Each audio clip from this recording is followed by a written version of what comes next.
Hello everyone, welcome back to my channel. So in today's video we will be going to study about popliteal fossa. So it is a very important topic of anatomy and इसमें से एक question जरूर आएगा ही आएगा and a short question, इसमें से long question नहीं बनेगा. popliteal fossa पे मैक्स टू मैक्स 5 मार्क्स का आपको क्वेश्चन देखने को मिल जाएगा. तो अब जल्दी से popliteal fossa समझना शुरू करते हैं क्योंकि एक बहुत ही आसान एंड ईजी टॉपिक है समझने के लिए. सो popliteal fossa बेसिकली एक डायमंड शेप एरिया होता है जो कि आपके नी के पोस्टीरियर एस्पेक्ट पे प्रेजेंट होता है. जैसे कि आपको यहाँ पे इमेज में दिख रहा होगा कि जो नी है उसका जो पोस्टीरियर एस्पेक्ट है वहां पे जो एक पिट सी होती है उसे हम कहते हैं popliteal fossa. तो ये जो popliteal fossa है इसको हम नी पिट या फिर पिट ऑफ द नी भी कह देते हैं एंड इसके अंदर बहुत सारी क्लिनिकल एनाटमी भी आपको देखने को मिलेगी जिसके बारे में हम बाद में किसी दूसरी वीडियो में बात करेंगे. बट सबसे पहले आप इसकी लोकेशन समझ लो कि पोस्टीरियर नी में आपका जो popliteal fossa है इट इज प्रेजेंट. अब popliteal fossa की कुछ एनाटॉमिकल बाउंड्रीज होती है जैसे कि आपको यहाँ पे दिख रही हैं इस टेबल के अंदर. तो इसको हम इमेज से समझते हैं सबसे पहले. तो ये देखो, ये जो बीच में आपको ये एम्प्टी स्पेस दिख रहा है this is your popliteal fossa. अब बात करते हैं इसकी बाउंड्रीज की. तो सबसे पहले आपको दिख रहा है कि this is the lateral side, ये वाला जो साइड है this is the lateral side and this is the medial side, right. अब मीडियल साइड पे देखो, मीडियल साइड पे सुपीरियरली यानी कि सुपेरोमीडियली हमारी कौन सी मसल आती है, सेमी मेम्ब्रेनोसस मसल. तो सुपेरोमीडियली जो आपकी सेमी मेम्ब्रेनोसस मसल है वो यहाँ पे इसकी बाउंड्री बनाएगी. सिमिलरली सुपीरियरली एंड लेटरली आपकी कौन सी मसल यहाँ पे प्रेजेंट होगी जो बाउंड्री बनाएगी, that is the biceps femoris muscle. तो सुपेरोमीडियली एंड सुपेरोलेटरली आपकी कौन कौन सी मसल्स होंगी, semimembranosus and biceps femoris respectively. अब आ जाते हैं इंफीरियरली. तो इंफीरियरली एंड मीडियली आपकी जो गैस्ट्रोनीमियस है यानी कि गैस्ट्रोनीमियस का जो मीडियल हेड है it forms the boundary and inferiorly and laterally यानी कि इंफेरोलेटरली आपके जो गैस्ट्रोनीमियस मसल है उसका जो लेटरल हेड है it forms the boundary of the popliteal fossa. तो इस टेबल में इस स्लाइड में आपको यही मैंने बता रखा है कि सुपेरोमीडियली आपकी सेमी मेम्ब्रेनोसस मसल आ जाती है, सुपेरोलेटरली आपकी बाइसेप्स मसल आती है, इनफेरोमीडियली आपका मीडियल हेड आ जाएगा गैस्ट्रोनीमियस का एंड इनफेरोलेटरली आपका लेटरल हेड आ जाएगा गैस्ट्रोनीमियस का and these forms the boundary और the anatomical boundary of the popliteal fossa, right. So यहाँ पे आपको बहुत क्लियरली इस इमेज के अंदर ये सारी बाउंड्री जो है वो देखने को मिल रही हैं. अब रूफ और फ्लोर भी बनेगा क्योंकि अगर ऊपर नीचे से बाउंड्रीज बन रही हैं तो रूफ और फ्लोर भी होगा इसका. तो जो रूफ है वो किससे बनेगा, तो सबसे ऊपर आएगी स्किन, फिर सुपरफिशियल फेशिया और फिर डीप फेशिया. और फ्लोर किसका बनेगा, तो फ्लोर बनेगा popliteal surface of the femur. तो हमें पता है कि जो फीमर की बोन है वो पोस्टीरियरली उस पर popliteal सरफेस होती है. तो एक तो वो सरफेस हो गई, नी जॉइंट का कैप्सूल, popliteal लिगामेंट एंड जो फेशिया है वो.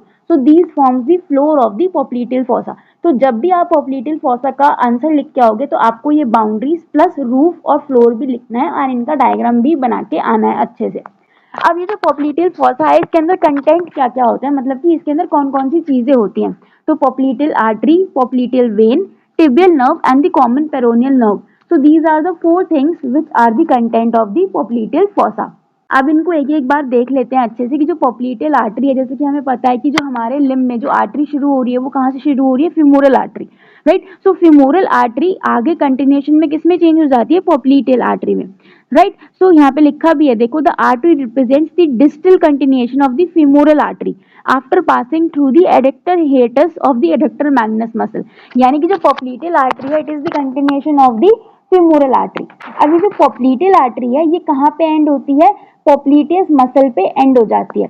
एंड ये जो popliteal आर्टरी है फिर ये तीन ब्रांचेस में डिवाइड हो जाती है. कौन कौन सी, anterior tibial artery, posterior tibial artery and the peroneal arteries. तो ये फिर फर्दर कंटिन्यू होती है इस तरीके से. बट popliteal fossa के अंदर कौन सी आती है, आपकी popliteal आर्टरी आती है. तो this is the popliteal artery. आप यहाँ पे इमेज में देख सकते हो कि ये पहले femoral आर्टरी थी, फिर femoral आर्टरी कंटिन्यू होके क्या बन गई, popliteal आर्टरी. तो जैसे ही popliteal fossa से बाहर निकलेगी तो कौन सी बन जाएगी, आपकी anterior tibial artery and the posterior tibial artery. तो ये जो आपको बीच में इस जगह पे दिख रही है this is your popliteal artery. अब हम बात करते हैं अबाउट दी popliteal vein. तो जो popliteal vein है ये popliteal artery के सुपरफिशियल होती है एंड सिमिलरली जैसे femoral आर्टरी popliteal आर्टरी में कन्वर्ट होती है उसी तरीके से जो आपकी femoral vein है it becomes the popliteal vein in the popliteal fossa, right. So यहाँ पे आप देख सकते हो कि ये जो ऊपर से आ रही है this is your femoral vein, right. And यहाँ जाके ये जो popliteal fossa है इसमें ये बन जाती है popliteal vein and then it continues downward, right. Next जो कंटेंट आता है आपका पोप्लीटियल फॉसा में इज दी टिबियल नर्व। तो टिबियल नर्व की कोई रूट वैल्यू आपसे पूछे तो आपको लिख के आनी है L4 to S3। So this is the branch of the sciatic nerve. तो यहाँ पे आप इस इमेज में देख सकते हो, this is your tibial nerve. यहाँ पे इन्होंने बहुत क्लियरली टिबियल नर्व आपकी शो कर रखी है। तो tibial nerve it is superficial to the popliteal vessels. अगर हम पोप्लीटियल फॉसा में इसकी लोकेशन डिस्क्राइब करेंगे तो हम क्या बोलेंगे कि ये जो पोप्लीटियल वेसल्स है, यानी कि जो आपकी आर्टरी एंड वेन है, पोप्लीटियल आर्टरी एंड पोप्लीटियल वेन, उनसे ये सुपरफिशियल है एंड ये ट्रैवल करती है लेटरली टू मीडियली, राइट। और उसके बाद ये फॉसा से एग्जिट आउट हो जाती है। एंड टिबियल नर्व की क्यूटेनियस ब्रांच कौन सी होती है? आपकी सूरल नर्व, जो कि आपके कौन से एरिया को इनोवेट करती है, सप्लाई करती है? लोअर लेग के पोस्टीरियर हाफ पोर्शन को और लेटरल फुट को। आपकी जो सूरल नर्व है, जो कि क्या है, क्यूटेनियस ब्रांच है टिबियल नर्व की, वो सप्लाई करती है। तो this is the diagram of the tibial nerve, which is a part or the content of the popliteal fossa. Now the next nerve which is present in the popliteal fossa is the common peroneal nerve. तो ये भी जो आपकी sciatic nerve है उसी का continuation है, उसी की बाइफर्केशन है, कॉमन पेरोनियल नर्व भी, एंड इसे कॉमन फिबुलर नर्व भी कहते हैं। एंड इसकी भी रूट वैल्यू क्या होती है? L4 to S2। ठीक है, तो जो भी आप नर्व पढ़ते हो तो उसकी रूट वैल्यू हमेशा याद आपको होनी चाहिए। अब ये कहाँ ब्रांच होती है? At the superior angle of the पोप्लीटियल fossa. तो जो पोप्लीटियल फॉसा की अपर मोस्ट एंगल बनता है, सुपीरियर एंगल, वहां पे ये आती है। फिर ये क्या करती है? ट्रैवल करती है लेटरली। ठीक है, लेटरली ट्रैवल करने के बाद ये दो पार्ट्स में स्प्लिट हो जाती है, deep and superficial peroneal nerve. तो जब आप लोअर लिम्ब पढ़ते हो, लोअर लिम्ब में भी नी के नीचे का एरिया पढ़ते हो, तो आपने यहाँ पे देखा होगा कि deep and superficial peroneal nerve होती है एंड पोप्लीटियल फॉसा तक ही यहाँ पे कॉमन पेरोनियल नर्व आपको दिखती है। उसके बाद ही नीचे दो बाइफर्केशन इसकी हो जाती है। ठीक है, so this is about the common peroneal nerve।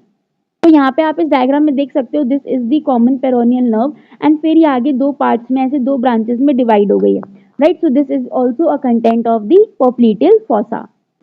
So these are the references from which I have taken all this information. So if you want to study in detail, more in detail about this particular topic, so you can definitely go and reach out to these references.